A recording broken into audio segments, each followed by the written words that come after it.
Welcome to CSIS. I'm Matthew Goodman. I hold the Simon Chair in Political Economy here at CSIS.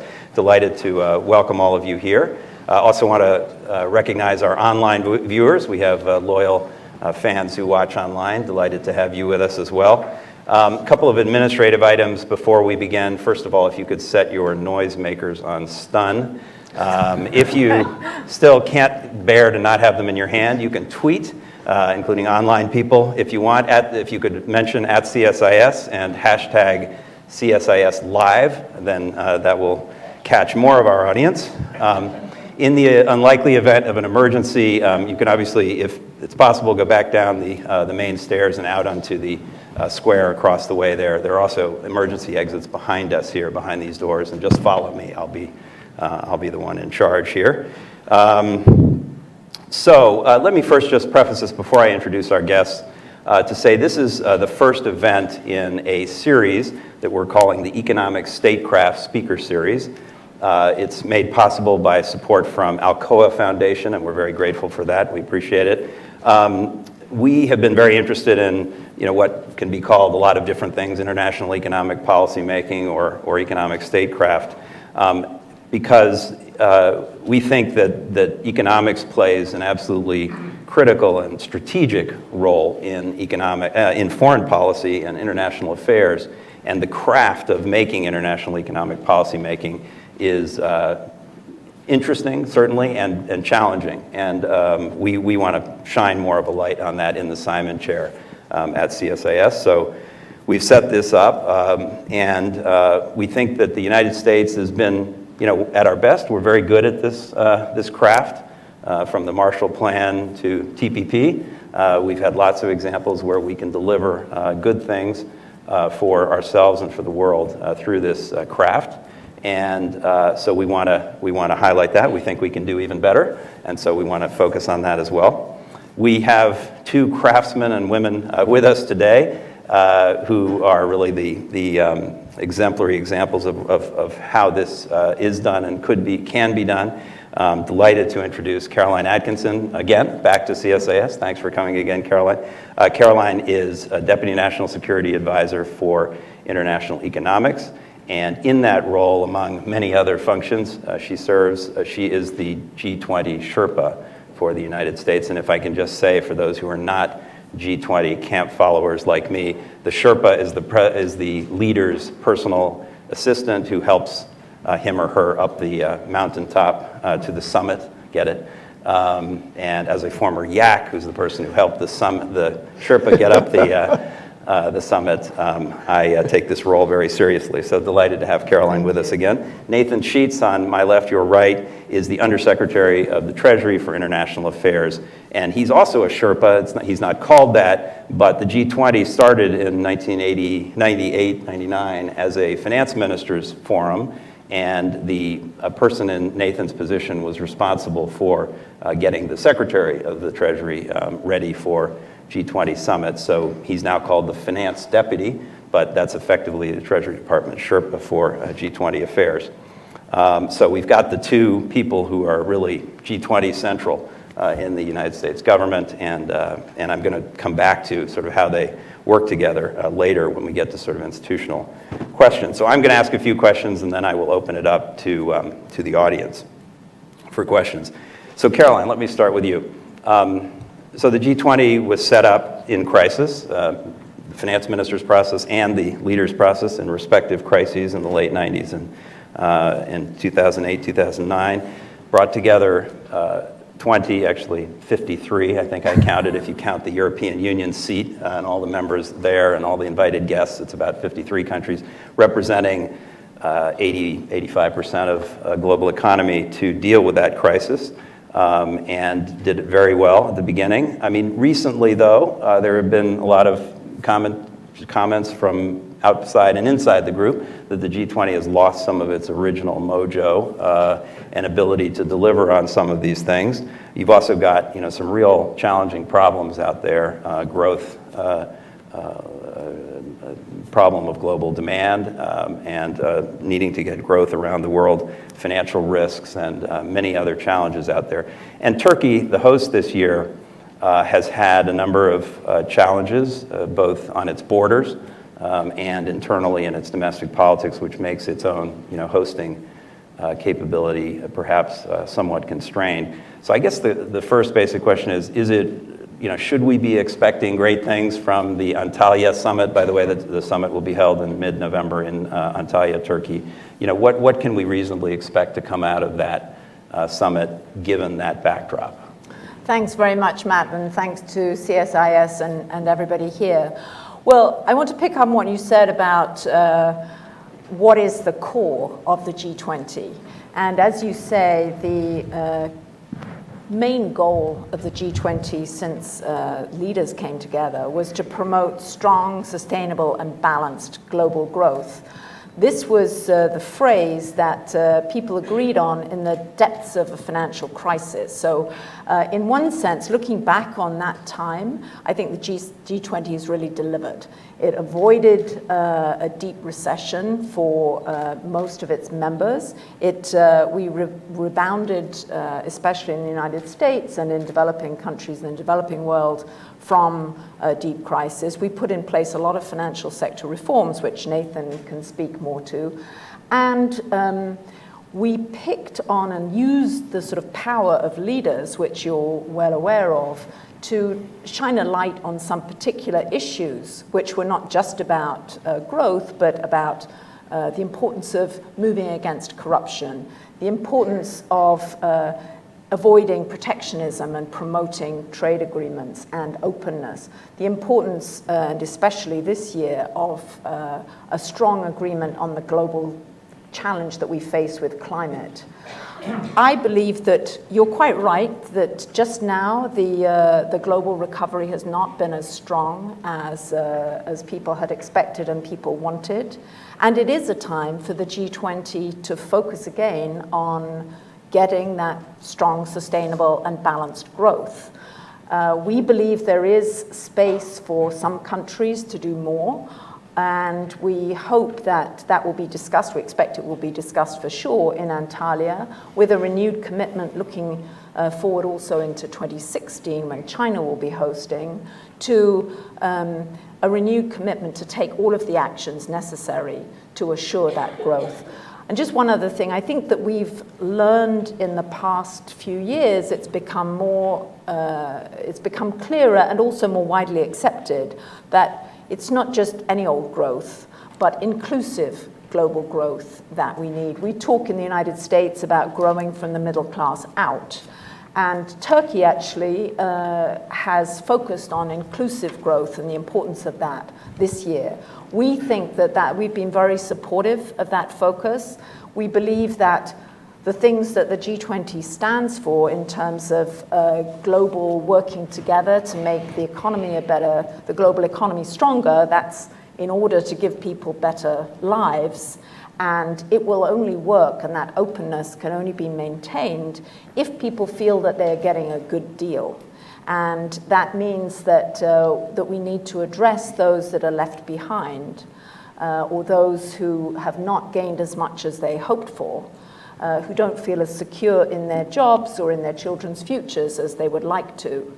And that means we need to think very carefully, and actually our finance ministers and employment ministers met earlier this year to discuss the challenges of and how to overcome the challenges of the need to bring the middle classes along and not just promote more equality across the diverse countries of the G20, but also within our own countries. And that is a very important sort of goal going forward.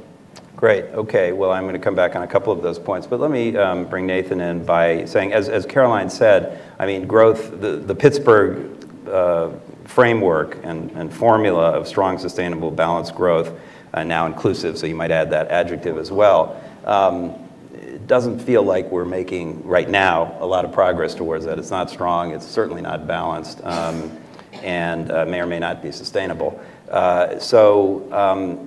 You know, when you look out at that and the financial risks that picture presents, I mean, what specifically worries you the most, and what do you think the president, as you advise the secretary and the president ultimately as he goes to Antalya, what do you think he ought to urge his counterparts in the G20 to really keep their eye focused on?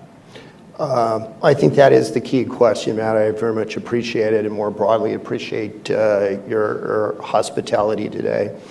As I look at the global economy, I am struck by a global outlook that I would characterize as lackluster. Christine Lagarde has characterized it as the new mediocre. That sounds a little too permanent. I'm hopeful that with good, solid policies, we can do better than we've done. But in a number of places around the world, there is a remarkable deficiency of domestic demand. And you see this in some countries that are running very large current account surpluses, and in some sense relying on the rest of the world to provide demand for their economies. I think we see it in what Caroline outlined as a lack of inclusive growth, as well as growth that's not sufficiently sustained and balanced. I think the solution is multi-pronged. The way that we have framed it in our discussions in the G20 is putting an emphasis on countries using all of the available policy tools and policy space at their disposal. And that means monetary stimulus where appropriate. And I think that consistent with their mandates, central banks around the world have pursued that objective vigorously.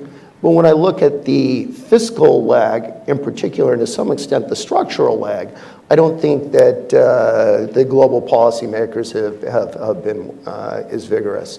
Particularly on fiscal policy, I think there are countries with notable space and room for maneuver that are hesitant, reluctant to utilize it. But I think that we are at a place where further fiscal stimulus, for example, in the form of increased infrastructure investment, could be very constructive in terms of lifting demand today, but also laying a foundation for stronger growth on down the road. And when I travel to various countries, a near universal theme is a lack of infrastructure. That's true in emerging markets, developing countries, and advanced economies. So I'd say if I were to identify one area where I think that global policy could do better, it would be fiscal policy, and specifically this issue of infrastructure. Can I just interrupt just to say, and I'm sorry if you were going to say something else, I welcome that, but let me just jump in here, because fiscal policy is, something that individual countries do, and it's very politically sensitive and subject to domestic political debate, rightly so.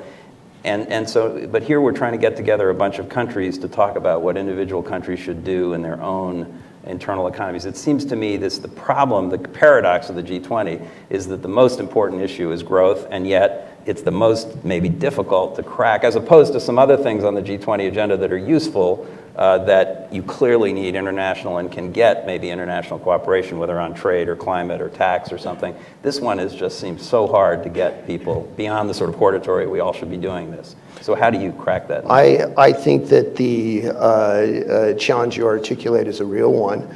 But I think the strength of the G20 is it gives us a platform to have those tough conversations and to discuss issues regarding fiscal policy and infrastructure, or on the other side of the coin, thinking about medium to long run productivity and the role of structural reforms.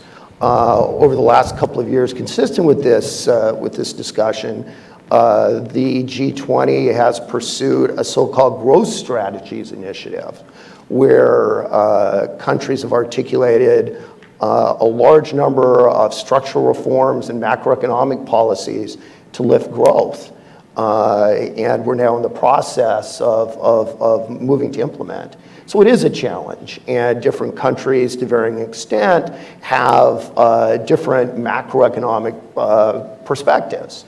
But at the end of the day, we need to coordinate, we need to have robust consultations, because there is a global commons, and that global commons is the international monetary system and the ebb and flow of capital flows across borders, and what that means for individual countries.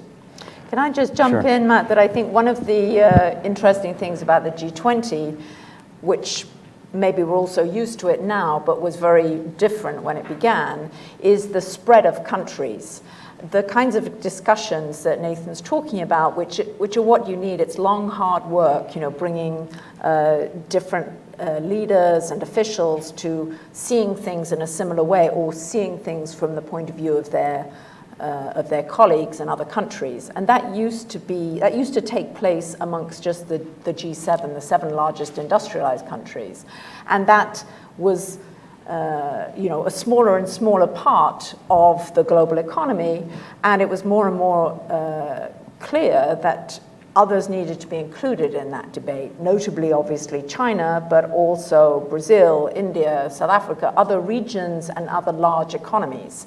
And so part of the value of the G20 is that those discussions and that kind of sharing of a point of view now occurs across really the range of major economies. One other important aspect here is I think that the G20 provides the platform for that to happen, but maybe even more importantly, the G20 provides a venue for relationships to develop. And we spend enormous amounts of time with our colleagues around the world. And in the formal discussions in meeting rooms, ideas are exchanged. But if anything, it's the informal conversations before and after meetings or at dinners, where I think that we really do come to understand each other's perspectives.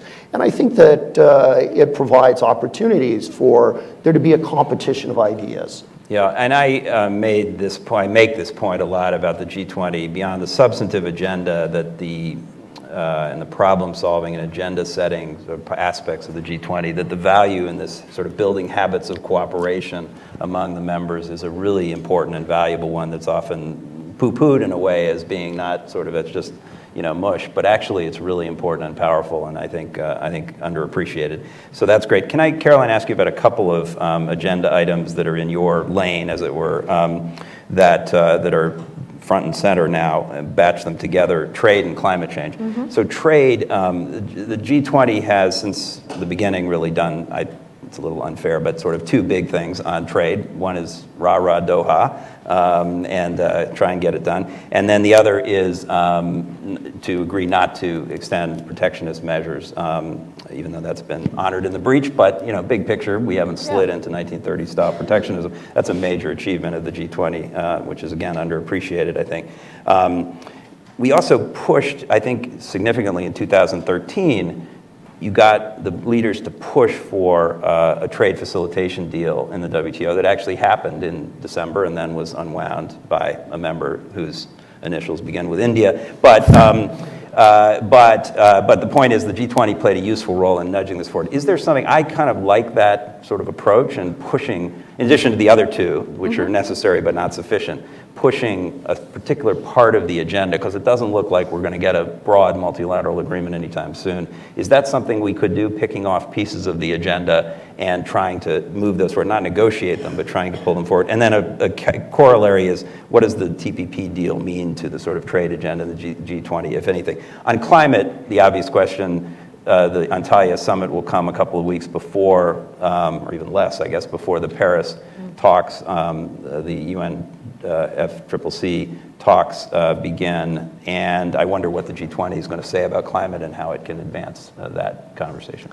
Okay, so those are 2 areas that share some characteristics in that they have long sort of history of processes, both trade negotiators that meet in many different fora, but also, in a sense, live together in Geneva in the WTO, and also the climate negotiators, this is COP21, and many of them, have been to many COPs and know each other there. So, and there's a good side of that, which means that there are relationships, and they know each other and so on. There's a bad side of that also, which is that the negotiators can get into a rut. And then the value of the G20 can be that political leaders can give a push and can be pushed together. The trade facilitation, so on trade first, I think it is really important, the renewed commitment to avoid protectionist measures.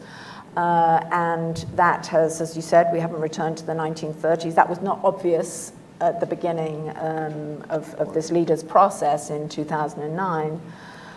The other thing you mentioned about trade facilitation, that absolutely was pushed in the G20, and it was helped that Indonesia, who hosted the Bali Trade Ministerial, was there trying to work in the G20 with others of us that wanted to promote that deal. And it's true that it was unwound or put on ice for a while, but I will remind you that at last year's G20 in Brisbane, there was again the full agreement, and that was again an action-forcing event.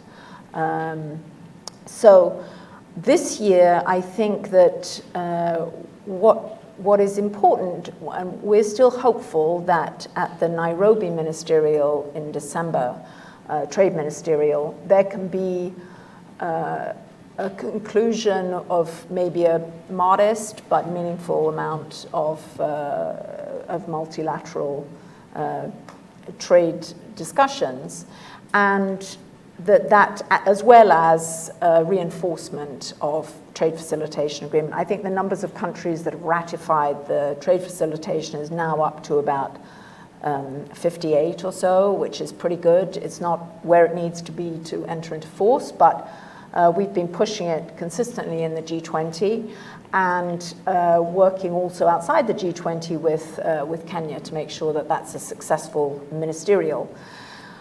I don't think this is the year to complete the trade facilitation, to make sure that we've got trade capacity building in place, and to open up a discussion about how the regional agreements that you spoke about mesh with the multilateral agreements. And we believe that there are many elements of TPP, of other maybe FTAs that can be picked up, that can be used multilaterally. There's also interesting work going on inside the WTO, even though not multilaterally. There is an agreement being worked on environmental goods, which would be terrific as that goes through. I think it will take a while, as these things do, but that is one area that we pushed.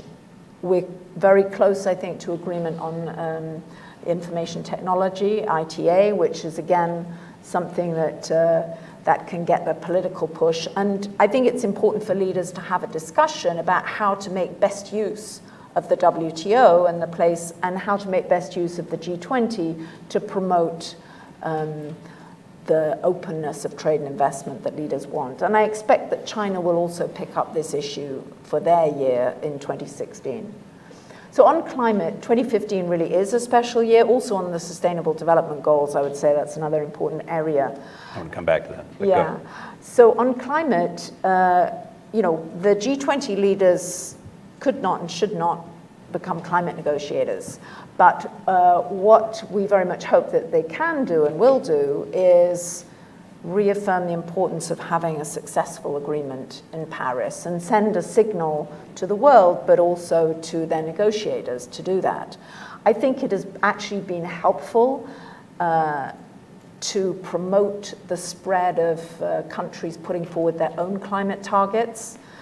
There are now 150 countries that have put forward their own intended nationally determined contributions to control their emissions, their INDCs, under the UN process. But within the G20, it's certainly I think Turkey being the chair of the G20 was probably a spur for them to put forward their INDC. Others that are members of the G20 were also, I think, encouraged by that. So it can give that kind of political support, which I think is very important. Another thing that the G20 did that, again, back a couple of years ago on climate was it brokered an agreement to deal with these chemicals that are called HFCs. And that was an important part of the agreement that the US had with China back in 2013, and it got generalized into the G20. So again, that was providing a political push to make some progress in deeply entrenched negotiations. Okay, great. Let me ask Nathan about the financial agenda and try and combine a couple of questions I had. One is that there are these sort of financial strains out in the world with, particularly emerging markets slowing down, with the U.S.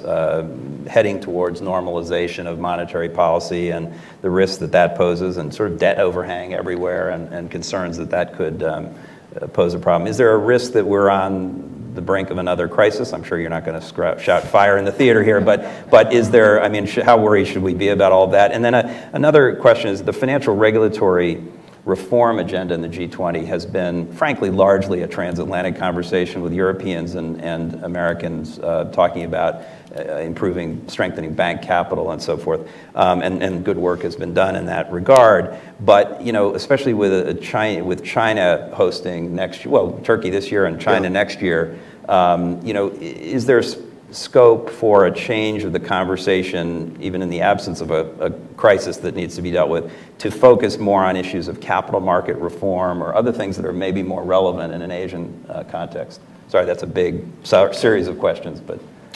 On the outlook for growth in the emerging market economies, the way I think about that issue is that the emerging markets are experiencing a business cycle. And they've had a number of years of robust growth, and now we're seeing some slowing. Important part, and I would say an important reason for that, is that the global environment has become less supportive and less conducive, which goes back to the point about taking steps to strengthen global demand. I would say, in particular, for many emerging markets, they're seeing reduced demand for commodities, they're seeing reduced demand for their exports, to some extent from China, but certainly from the advanced economies, that this is a challenging global environment. And then in addition, given where they are in the business cycle, in at least some of the major emerging market economies, there are questions about the extent and the sustainability of leverage and borrowing. Now, my instinct is that all of this is happening against the backdrop of emerging market economies where the underlying fundamentals are far stronger than they were a generation ago. And in addition, the key institutions in these countries, like their central banks, are at a place where they have a significant degree of credibility. In previous generations, you saw, broadly speaking, emerging markets in this kind of a setting having to substantially raise policy rates, and that simply has not been the case for the preponderance of the emerging markets in this episode. So there are some vulnerabilities, there are some business cycle questions that arise for the emerging markets. But I think that the realities regarding the strength of their policies, the credibility of their institutions, mean it's likely to feel more like an advanced economy business cycle where growth will be somewhat slower, as we've seen over the last year or so in emerging markets, but growth will pick up. And it won't manifest the same kinds of financial problems that existed in previous generations in emerging market downturns. In terms of the regulatory agenda, which I think is related, importantly, to your question about emerging markets, why have we not seen more financial problems in the emerging markets? And I think largely speaking is that regulation in these economies, but also globally, financial regulation is much stronger. Financial institutions are better capitalized. They're more liquid. They're more vigorously regulated by domestic and host regulators than was the case previously. And I think that we're seeing some benefits to global financial stability as a result of that.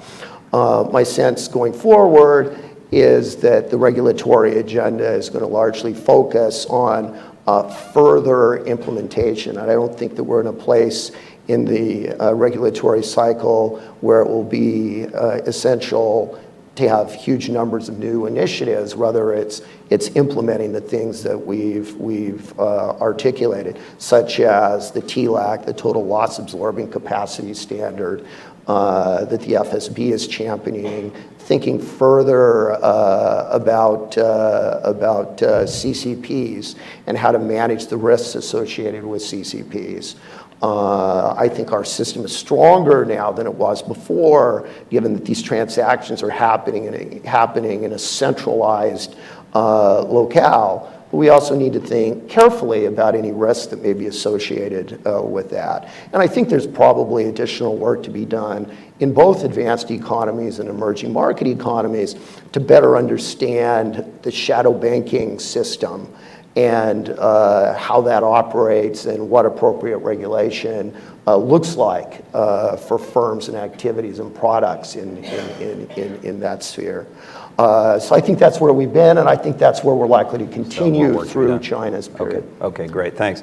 So I want to bring the audience in, but I have a couple more questions I just feel I need to ask. So development, you mentioned it. That was added to the G20 agenda in the Korea year in 2010. It's obviously a priority for a lot of people in that room, maybe everybody in that room. Turkey hosting China next year, it's going to be presumably an important issue there.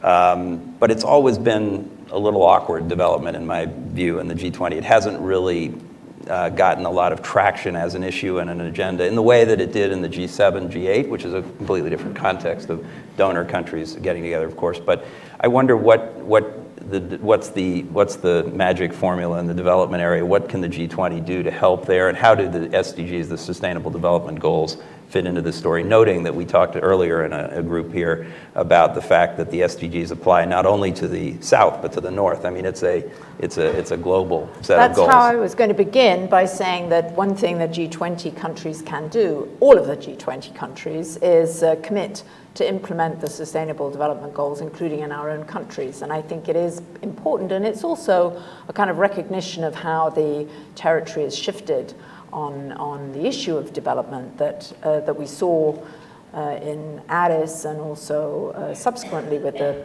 SDGs getting approved, that they contain more of a sense of developing countries taking charge of their destiny, and obviously needing and wanting and it being appropriate for them to receive support in some specific areas. But a lot of that support is of the kind of, we'll help you have better tax systems so that you can raise domestic resources, or we can give advice on enabling investment environments and the design of private-public partnerships, or PPPs, in a way that will support development.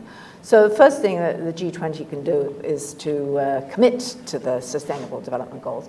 Then there are also some specific ways in which the G20 has parts of its agenda are very relevant for the range of countries within the G20, but also going outside. And I mentioned just on the tax side, there's been a lot of work that the G20 has really pushed on the acronym of BEPS, which is base erosion and profit shifting, when companies set up operations in a place in a location in order to take advantage of the tax system there, rather than because of economic good sense. And the G20 really is the organization that pushed there to be very extensive and intensive work guided alongside by the OECD, but including many countries that are not in the OECD. And an important, there were 15 areas that were identified a couple of years ago. 7 of them was agreement on last year.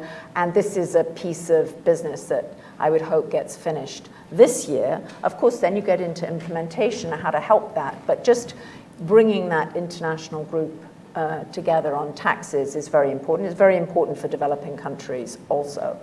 Another area is on financial inclusion and regulation. And one issue that the FSB is turning to, and actually Treasury, Secretary Liu hosted a meeting on this this week, is about what's called de-risking, which is withdrawal of banking services from some of the more risky jurisdictions, which can include, or less profitable maybe, jurisdictions, which can be a big issue for developing countries, and because they need to have banking facilities, and that is something that the G20, bringing together all of the different regulators, can work on. And then, of course, last year, we had, as a sort of side part of the G20, a special statement on Ebola, which was, and in the G20, we've pushed the global health security agenda, which is relevant for everybody, for all the countries, but also in the global health space, the G20 has been committing to support developing countries in improving their health systems, improving their emergency systems, and all of those are very important practical elements of ways in which the G20 has supported development. Okay, one final question for each of you, and then I'll open up to the audience. So Nathan, there have been some encouraging signs of bipartisan productivity in Washington in the last 48 hours. And there is one important piece of business that the G20 has outstanding, since we championed the idea, well, one I should say first for the general audience. So the third pillar of the G20 originally, in addition to growth and financial stability, was institutional reform, international financial institution reform. And in 2010, the US championed reform of the World Bank and IMF. We got the World Bank done. The IMF reform is still outstanding. At least we're the only country of the G20 countries who has not ratified this agreement, which is awkward to say the least. Is there some hope that this might actually move? And while you're thinking about that, let me ask your question so we can be efficient. I was going to ask more a sort of a statecraft question about how you two work together in the sense of the Sherpa process versus the finance minister's process, and how well that works. And where are other agencies in all of this? And now my former Treasury colleagues are going to start throwing things at me. But as a citizen, it seems to me having our foreign ministries involved, not to meet as ministers, I think that's a waste of time, but to provide advice and support to the G20 process would be, it seems on paper, would be a useful thing. They don't seem to be empowered in the G20 process, and should they be? So that's a provocative question, but Nathan. The issue you raise is front and center. The Treasury, the administration is focused squarely on getting the IMF quota reform approved by Congress. Secretary Liu, the president, are focused on this. It's of great importance.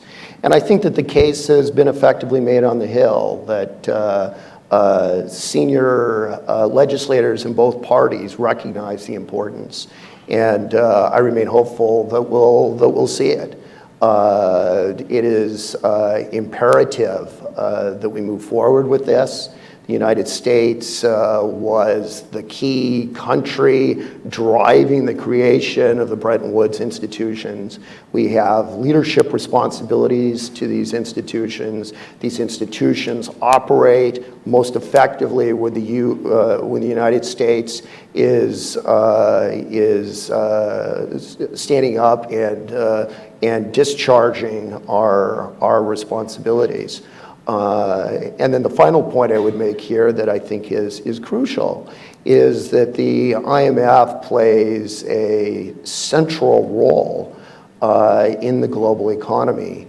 It's often referred to as the lender of last resort. So when countries are going through macroeconomic challenge, they can go to the IMF and get financial support. But it's much broader than that. As I have worked very closely with a number of programs, it is financial support, but it's also human capital and expertise and the capacity to put on the ground people with extraordinary experience in how to manage through times of stress.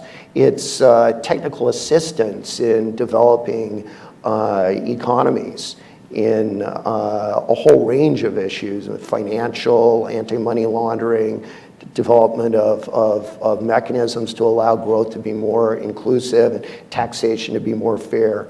That the fund's role in the international economy is crucial. It's consistent with strong global economy. It's consistent with U.S. stability and growth, and it's consistent with our national security. And I can't help but answer the question that you asked for Caroline. And the answer, how do we work together? Very well. Good. I was actually going to ask you a much more challenging question, which was, she gets the easy ones, which was you guys for a decade ran the G20, and that seems to be the proper order of things. The finance ministries, can run the global economy perfectly well, and then the leaders were awkwardly put on top of you. Has that been helpful to what you try to do? But seriously, let me give you the brief answer. The way I think about this is the set of issues that Caroline and I work on, sort of as a Venn diagram, that there's a fair amount of overlap. And I think in those places where there's overlap, we collaborate very effectively. But then there are also some areas that I focus on that she doesn't focus on as much. And certainly areas, probably more areas that she focuses on that I don't focus on as much. And I think that it generates a very helpful complementarity and cross-fertilization. So I think that we are more effective in the ministers and governors track because of our interaction with Caroline, her team, and the interagency than we would be without it. So I think it's a bolstering of what Treasury can do internationally. Okay, good. Carol. Thanks. Well, I just want to add on sort of foot stomp on what Nathan said about the IMF reform. The President is very focused on the importance of this. The IMF is important for United States interests and interests in a strong global economy, but also national security interests, kind of expertise and financial support that was possible for Ukraine, for other countries that are very important for the US. So this is an extremely important piece of unfinished business that we're very focused on completing. On the issue of how do we work together, I again agree with Nathan. I think Nathan and I have a regular weekly call, but we often don't need to do it because we've already met each other several times and talked about things that are coming up. When there are issues, when the Venn diagram is overlapping most closely, then we're, during the Greek crisis, for example, we're on the phone many times. Our teams are talking to each other, so there's a lot of collaboration. And I think that, it's useful for each side to be able to, gives you a wider span. We also do involve the interagency when we're going to they're sort of automatically or institutionally, the State Department is involved in the G7. But, I will tend to have meetings on G20 issues that will involve the Department of Energy, EPA, maybe other components of the White House, and certainly the State Department on part of what we're doing, depending on the scope of the agenda. And of course, on foreign policy, sitting as I do in the National Security Council, that is something that many of my colleagues are very focused on, and Susan Rice will come also to the G20. And sometimes foreign ministers attend, certainly members of their staff attend. So I think that there's a generally strong interagency collaboration on the international financial and economic issues. Great, okay. Wow. I didn't even open my mouth. Okay, I will take questions, and I'm going to do them in batches. I'll write them down so I can repeat them to all of you because we don't have as much time. We're going to also go 5 minutes over. If you need to leave at 4:30, then by all means do. Please ask a question. Wait for the microphone. Identify yourself and ask a question. I think there were so many hands that came up. I'm going to just start right here in the front row because I know you had a question. Oh, actually, it was this lady here. Yeah, I saw. Sorry. Thank you. Jane with China CNN News. Caroline, given the tension on South China Sea, how can we expect the two presidents meeting in Turkey? And Nathan, you mentioned about G20 is a good platform for relation to develop. How do you evaluate the political tension affect the cooperation on matter of economy or finance? Thank you. Okay. Gentleman right behind, just hand it back there, and then I'll go over here for the third. Barry Wood, Hong Kong radio economics columnist. Caroline, observing from the press room in Brisbane, you escorting the president from meeting to meeting, isn't that the principal benefit of the G20 process, the personal relationships? But I want to ask about the Australians had this 2% growth with very specific, every country listing what they were going to do. Has there been any follow-up in terms of monitoring to make sure that these are not simply forgotten, as it seems to be the case? Okay, there was Eve, went on to take you in the front row. I'm going to go back, don't worry, and over, but there's so many hands that it's going to be challenging. Right here in the front row. Thank you very much. So Yves Tiberghien from the University of British Columbia in Canada. The big bargain of the G20 post-2008 was to buttress the global liberal order in the face of crisis in exchange for more voice for emerging powers. So we've heard about the IMF, this critical piece of entrenching that voice. But at a time when we have called on China to be a responsible stakeholder, and when they take it up and say, okay, well, help on infrastructure, why has it been so hard to engage with China positively on this AIIB? Thank you. Okay, so we have sort of parallel questions on the China-US opportunity in Antalya, a question about the 2% growth target, and a question about the AIIB. So, Caroline, you want to take on taking the China questions together, I would say that we have, our relationship is complex. It has many different aspects. It is balanced. There is a balance of different elements. And on the economic side, we made important progress in our discussions when President Xi was here, including on the question of international financial architecture and the goals for the G20 next year.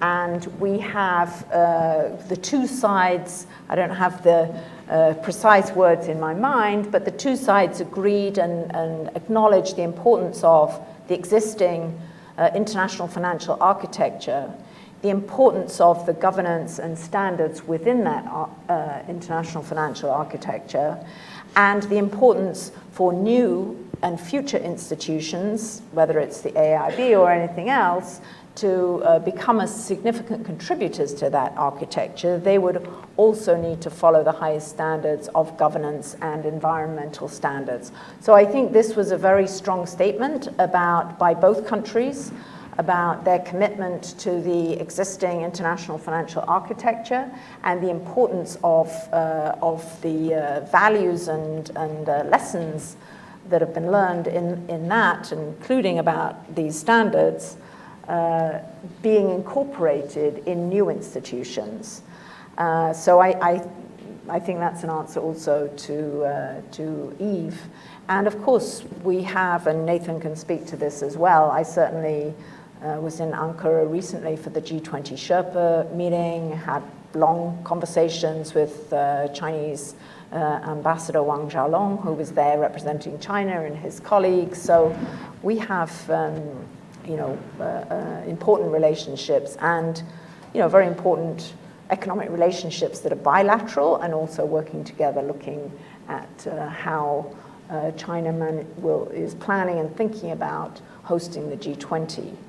On the issue of the growth targets, they absolutely have not been forgotten. There has been, again, Nathan may want to speak to this, there has been a process of following up I would say that from the US point of view, our major political effort has been on the TPP negotiations and obviously passing trade legislation ahead of that, the TPA, and other elements that were included in our growth strategy. We've been promoting leave policies, more flexible leave policies, and minimum wage and other elements. And it's been very much a focus of the finance ministry officials' track to look and see what countries are doing in relation to those specific growth strategies. Okay, over to you on that, and then the other question about. So let me just be brief on these.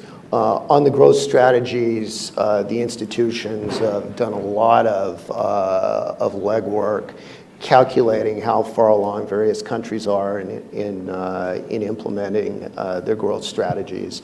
More of that will be released in weeks to come. I think the bottom line is that there has been some progress, but you know, we all have some additional homework to do. But that's front and center in our minds and has been a key part of our discussions in Turkey this year, and I think will very much continue forward in 2016 as China chairs the G20.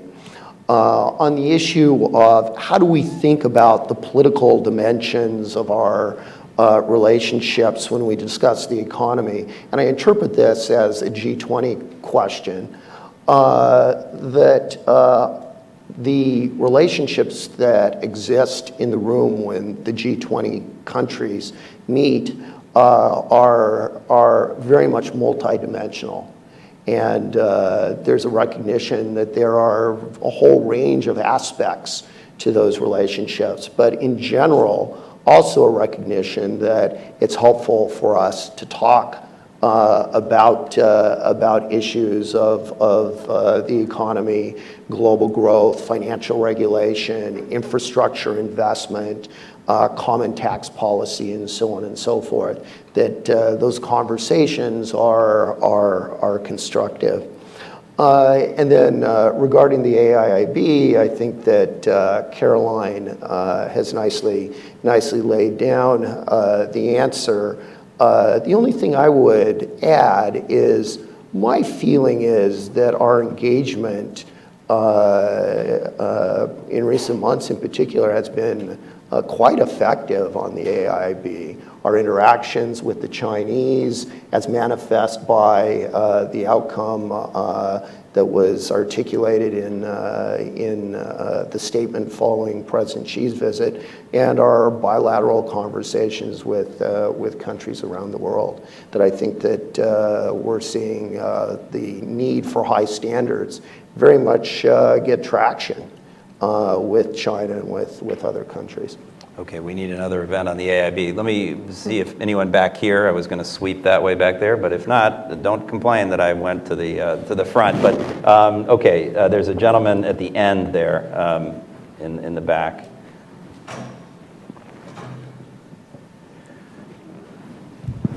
Hi, my name is Hampton Dowling. I'm not a policy person. I don't really attend all these functions in Nairobi and Ankara and all that. I'm a business guy, and I really operate at sort of the bottom of the food chain as a result, I think, of the discussions you have and the success stories that you've conveyed. And my question is when I travel around trying to put together PPPs and agreements between U.S. companies and foreign companies, I'm dealing with people that are pretty smart. They're pretty switched on now. And a lot of the issues are really, it's the strength of the United States.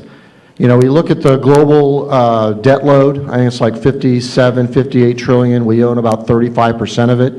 Most of our domestic, I have an MBA in international business, so I learned a new vocabulary word, nuance growth. I like that. But if you look at inside the U.S., all of our economic indicators are pointing somewhere towards south. We don't really have a projected growth. Our GDP is less than 2%, again, projected this week. You know, you look at a lot of the countries that we would normally do business with, the Oceania area, the UK, EU, everybody's less than 2%. When you go into these discussions with world finance ministers and world leaders, how do you project the leadership of the US if the end result of a lot of these policies and changes still results in a southerly direction of our domestic growth, domestic production, and domestic reputation, and in the business sector where I operate, which is probably a little bit different than at the financial ministerial level where you have critical discussions, but that trickle-down effect doesn't seem to come to fruition. Okay, and the lady here, Winnie, the lady right there. Thank you. Krista Hughes from Reuters. Just to follow up with Undersecretary Sheets, you said that you were hopeful of seeing IMF quota reform. Do you see a window specifically in the next few weeks, even possibly before the G20 Summit and the legislation, the appropriations bills that are currently before Congress, please? Thank you.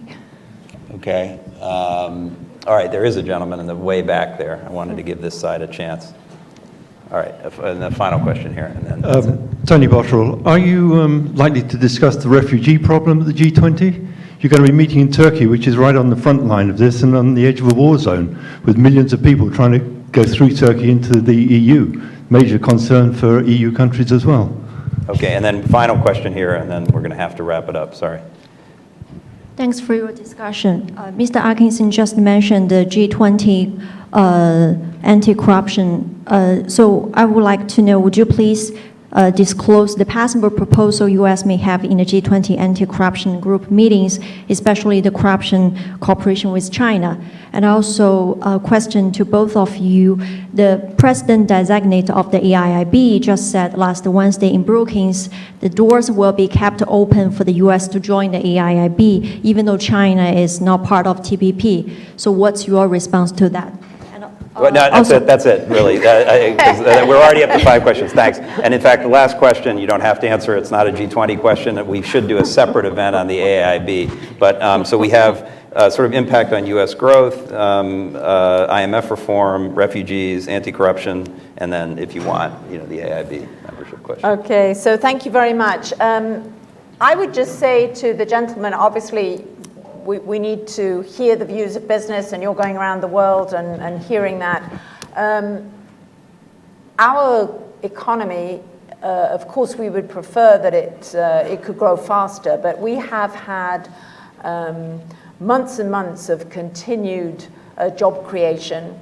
We have a solid, actually pointing north economy. We surpassed the previous peak before the recession some while back, which is not the same, it's not the case for a number of countries still in the G7.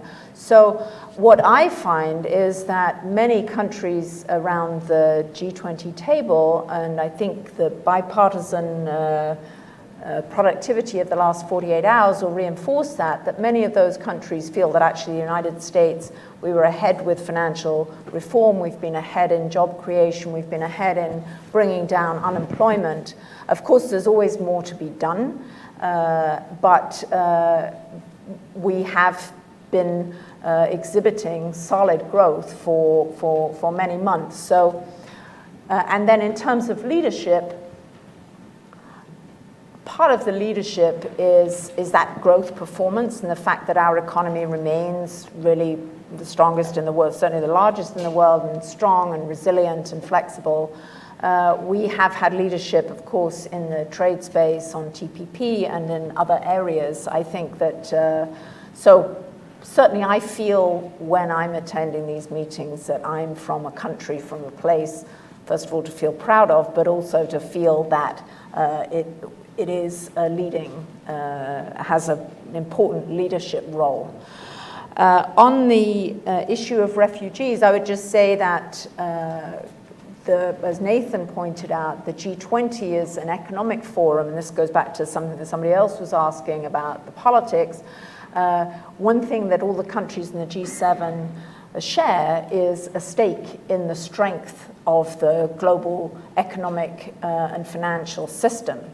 But of course, leaders are going to talk to each other about issues that are on their minds, and we will see what those will be. They're not, they may not be formally a part of what is discussed, but that's obviously something that will be on the minds of many of those there. The anti-corruption, we will be, the G20 group will be reporting out, so I'm not going to, preview that, but this is very important work on corruption and anti-corruption. I know that will be taken forward also under the Chinese presidency. On IMF reform, I'll see what Nathan says, but I think that it is a very important thing to get done, and we continue to press for it. Great, thanks. Nathan, any or all of that? Regarding the U.S. role in the global economy, pick up the communique of the IMFC from Lima. And the IMF's, it's the governing committee body of the IMF. In that communique, the United States, our economic performance is singled out as being favorable relative to many other economies. It's appropriate for us to think about policies that would further accelerate growth. And I think that that is a legitimate objective. But compared to many economies in Europe, compared to Japan, compared to where the emerging markets are in their current cycle, the U.S. performance and our underlying fundamentals could talk about how the fundamentals of the economy are supportive. It puts us in a strong position in the economic discussions in the G20. Now, on the other questions, I'm going to see if I can answer two questions in a single sentence.